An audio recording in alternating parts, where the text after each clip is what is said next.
Hidup orang percaya itu harus jadi keharuman bagi nama Yesus. 2 Korintus 2 ayat 14. Tetapi syukur bagi Allah yang dalam Kristus selalu membawa kami di jalan kemenangannya. Dengan perantaraan kami, Ia menyebarkan keharuman pengenalan akan Dia di mana-mana. Dengan perantaraan kitalah Tuhan bisa menyebarkan keharuman pengenalan akan Dia di mana-mana. Dimulai dari rumah tangga kita. Bagaimana suami atau istri kita bisa lihat, oh ini loh dampaknya kalau ikut Yesus. Jadi baik, ndak malas, jadi jujur, jadi sabar, jadi lemah lembut, jadi bisa menguasai diri, jadi bertanggung jawab, suka berdoa, menghidupi kasih, murah hati. Orang harus lihat keharuman pengenalan akan Kristus dalam hidup kita. Dimulai dari rumah tangga. Suami harus jadi saksi buat istri, istri harus jadi saksi buat suami, orang tua harus jadi saksi buat anak-anak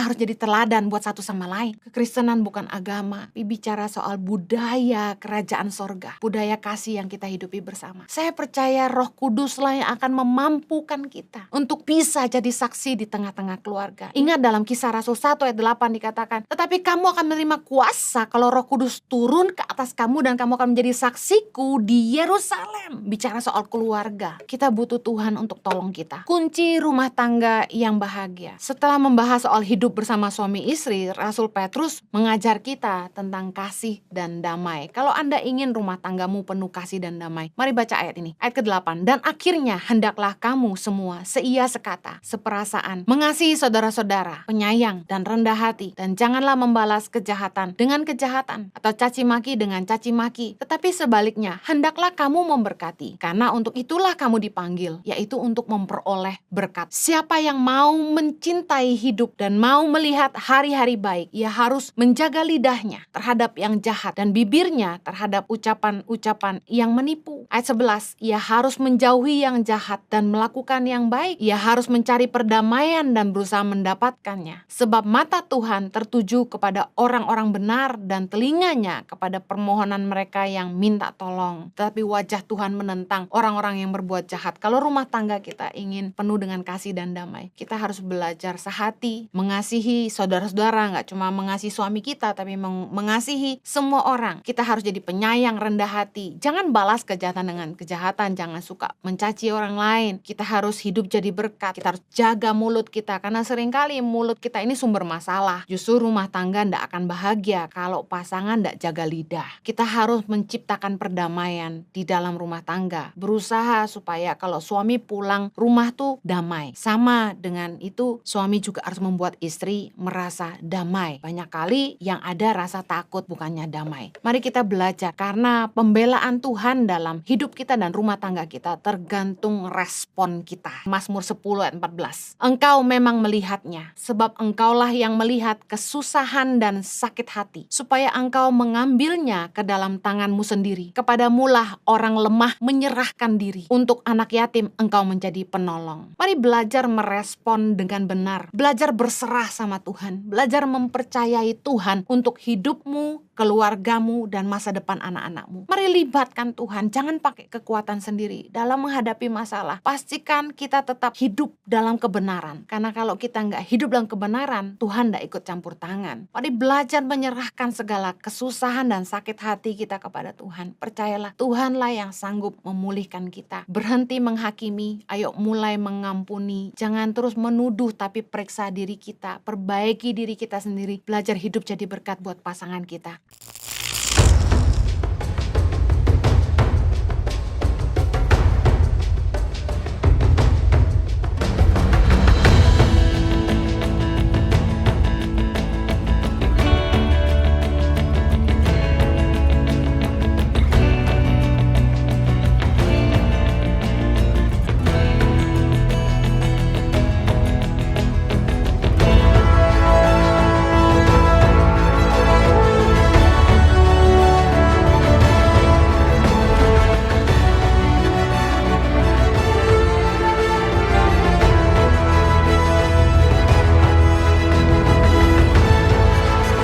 Cerita anak pedalaman dalam meraih mimpi dan mengejar cita-cita bersama Tangan Pengharapan.